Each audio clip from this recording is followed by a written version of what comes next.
Dia anakku. Dia Mila, anakku dari pernikahanku dengan Bobby, ucap Ros. Satrio pun terkejut mendengarnya. Gak mungkin. Ini harus aku pastikan kalau gadis itu benar-benar bukan anaknya Ros, batin Satrio. Saat acara resepsi pernikahan itu usai, sang mempelai wanita menggerayangi Satrio. Tangannya mulai jahil meraba-raba tubuh Satrio. Ros, kamu ngapain sih? Tanya Satrio. Namun Ros tidak menghiraukan pertanyaan itu dan melanjutkan aksinya. Alih-alih mendapatkan perhatian Satrio, malah tangan Ros ditepisnya. Mas, kok kamu gini sih? Aku kan hanya menjalankan tugasku saja sebagai istri, ucap Ros terkejut. Iya, tapi kan bisa nanti. Aku capek banget, ucap Satrio. Satrio melepas pakaiannya dan menggantinya dengan piyama pria. Namun Ros masih terdiam dan tertunduk malu karena aksinya. Di sudut taman, Satrio mendapati Mila yang tengah duduk di kursi taman sambil tersenyum ke arah Satrio. Mas Satrio, sapa Mila dengan senyum manisnya. Mil, kamu udah lama nunggu aku? Tanya Satrio dengan nada lembut. Iya mas, tapi gak apa-apa kok, ucap Mila sambil menatap Sahdu. Maafin aku ya Mil, karena aku kamu jadi nunggu lama banget. Oh ya, ada sesuatu yang mau aku sampaikan ke kamu, ucap Satrio serius. Apa itu? Tanya Mila memanja. Aku sayang sama kamu. Aku mau kamu jadi satu-satunya wanita yang jadi pendampingku. Dengan hadirnya kamu, jiwa mudaku kembali dan semangatku membara, ucap Satrio. Ah, Mas Satrio bisa aja. Mila juga sayang sama Mas, ucap Mila sambil menatap dalam. Satrio pun mencium bibir Mila dan memeluknya dengan penuh cinta. Namun kejadian itu hanyalah sebuah mimpi. Nyatanya Ros yang mencium Satrio saat Satrio tertidur pulas dan mengigau. Dasar laki-laki. Tadi bilang gak mau, nyatanya dia nafsu juga dalam keadaan tidur, gumam Ros sambil tersenyum. Esoknya saat hendak pergi ke sekolah, seperti biasanya, asap rokok mengepul di ruangan. Kebiasaan papa nih, harus diberhentikan mbak, ucap Mila pada Arum. Namanya laki-laki, pasti deh kalau gak ada rokok gak semangat kerjanya, ucap Arum. Mbak lagi hamil loh, dan bulan depan sudah HPL-nya kan? Kasihan si dedek di perut, ucap Mila. Ya mbak juga mikir ke situ kok, cuma papamu aja yang kayaknya gak kepikiran. Oh ya, gimana pesta semalam? Tanya Arum. Lumayan lah, semalam aku ketemu cowok yang usianya udah tua tapi gayanya masih elegan banget mbak, ucap Mila sambil terkekeh. Emang kisaran umur berapa tahun? Tanya Arum. Adalah di bawah usia papa sedikit, dia kemarin godain aku terus, ucap Mila. Jangan-jangan dia suka sama kamu, ucap Arum. Aduh, jangan sampai deh, aku belum siap menghadapi lelaki tua, ucap Mila. Jangan salah loh, mbak mau sama papa kamu karena sikap dia yang dewasa. Dan mbak bersyukur banget kalau rumah tangga mbak gak pernah tuh ada masalah besar. Kamu tahu sendiri kan? Ucap Arum dengan santai. Iya benar juga sih mbak, hal kayak gitu bisa diatur. Tapi kalau bisa aku gak mau deh jadi pacar ataupun istri dia, ucap Mila sambil tertawa keras. Tiba-tiba Bobby masuk dan menimbrung percakapan mereka. Hayo, lagi ngapain? Lagi ngomongin apa? Mil, mamamu nunggu di luar. Katanya mau antar kamu ke sekolah, ucap Bobby. Aku gak mau pah, aku cuma mau papa yang antar, ucap Mila.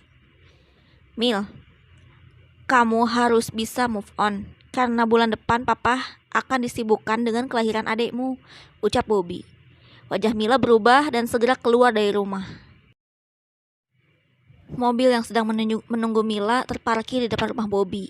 Terlihat Satrio yang mulai grogi melihat Mila, apalagi Mila tampak memukau dengan pakaian sekolahnya. Ros membuka kaca jendela mobil seraya menyapa. Mil, ayo naik, ucap Ros lembut. Mila duduk di belakang sambil menatap heran. Kenapa sayang? Kok diam gitu? Lagi marahan ya sama papa? Tanya Ros. Om itu? Tanya Mila. Iya, ini namanya Om Satrio. Dia suami mama yang semalam berdansa sama kamu, ucap Ros. Wajah Satrio berubah kemerahan dan Mila sedikit kecewa. Ros diantarkannya ke rumah sakit karena Ros bekerja sebagai perawat. Dan Satrio melakukan perjalanannya untuk mengantarkan Mila ke sekolah. Di dalam mobil, mereka tampak canggung berdua dan saling malu-malu. Akhirnya Satrio memberanikan diri bertanya. "Kamu kelas berapa sekarang?" tanya Satrio gugup. "Aku kelas 2 SMA. "Oh ya, kenapa Om gak bilang kalau Om itu suaminya Mama?" ucap Mila. "Tadinya aku mau ngomong, tapi aku gak sempet," ucap Satrio. "Gak sempet atau ada niatan lain?" tanya Mila. Tapi tak lama Mila pun sampai di sekolahnya. "Sudah sampai, silahkan Tuan Putri," ucap Satrio. "Makasih ya," ucap Mila. Satrio pun kembali menuju perjalanan ke rumah sakit karena Satrio bekerja sebagai dokter umum. Satrio tampak sangat senang bisa bertemu lagi dengan Mila. Jiwa mudanya serasa kembali. "Mila, aku bakal dapatin hati kamu secepatnya," batin Satrio. Mila disambut temannya yang bernama Anita. Mereka duduk sebangku. Saat jam istirahat, Mila sempat curhat pada Anita tentang cinta. "Kok lo murung sih?" tanya Anita. "Gue kesel abis di PHP-in sama cowok dewasa," ucap Mila. "Cowok dewasa kayak apa sih?" tanya Anita. "Ya lu bayangin aja deh, dewasa versi lu," ucap Mila. Emang tuh cowok dewasa ngapain lo?" tanya Anita. "Jadi gini, dia tuh pura-pura deketin gue padahal dia udah punya istri," ucap Mila. "Ini jangan deh, kalau bisa nanti yang ada lo dicap pelakor cilik," ucap Anita. "Dia enak aja," ucap Mila menolak. "Ya makanya jangan kayak si Hana sama Bella, mereka tuh jadi santapan om-om," ucap Anita. "Maksudnya santapan gimana?" tanya Mila. "Jadi mereka itu sering gituan sama om-om hidung belang. Lihat aja make up yang mereka bawa ke sekolah," ucap Anita sambil memperhatikan. "Emang make upnya kenapa?" tanya Mila polos. "Make up yang mereka pakai itu mahal banget dan itu hasil kerja mereka sama om-om hidung belang," ucap Anita. "Lo jangan buruk sangka dulu, siapa tahu orang tua Hana sama Bella itu orang kaya, jadi wajar dong kalau mereka punya barang-barang mahal," ucap Mila. Jangan sok polos deh lo nggak tahu aja tentang mereka. Di sekolah ini udah gempar gosipnya," ucap Anita. "Itu kan baru gosip, belum tentu bener kan?" tanya Mila. "Gosip itu fakta yang tertunda. Suatu saat pasti bakal bom duara," ucap Anita. Tensimeter itu dipacunya. Seorang nenek tua tersenyum menatap gembira sang dokter tampan yaitu Satrio. Hidung mancung dan ketampanan khas lelaki India menghiasi senyum di wajahnya. "Dokter terlihat segar sekali hari ini. Apakah karena aura pengantin baru?" tanya sang nenek. "Tebakan nenek salah, tapi saya baru saja menemukan kebahagiaan baru yang membuat jiwa muda saya kembali," ucap Satrio sambil berbisik dan bercanda dengan si nenek. "Ah, bisa saja dokter ini. Memang benar kalau pengantin baru. Auranya selalu fresh," ucap si nenek yang dari tadi menggodainya. Satrio pun memberikan resep obat pada si nenek dan mengantarnya keluar ruangan. Tak lama Ros pun mendatangi Satrio. "Ada apa, Ros?" tanya Satrio. Kamu mau nggak jemput Mila di sekolah? Hari ini aku harus jaga dan sepertinya aku akan lembur," ucap Ros pada Satrio. "Iya, nanti aku jemput Mila," ucap Satrio. "Kamu gak marah kan? Maaf ya kalau aku jadi ngerepotin," ucap Ros yang merasa tidak enak.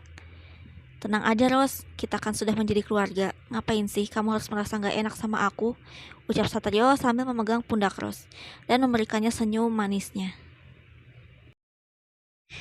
"Iyalah Ros, aku gak akan pernah menolak tawaran itu. Apalagi kalau menyangkut tentang Mila, calon kekasihku," batin Satrio. "Makasih ya," ucap Ros. Berselang beberapa jam, Satrio bergegas menjemput Mila. Dia menunggu Mila di parkiran mobil khusus di sekolah. Mila tak asing dengan mobil yang terparkir itu. "Om mau jemput aku?" tanya Mila.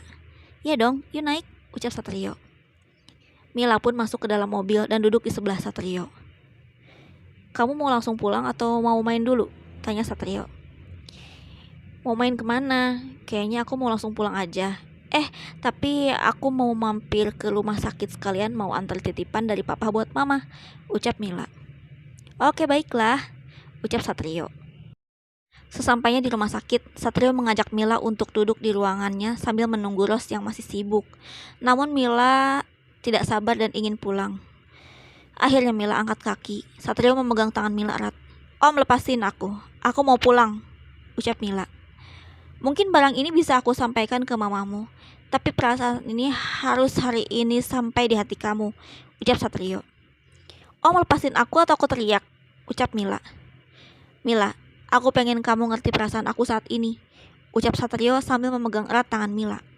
Tak lama, Ros datang dan melihat pemandangan itu.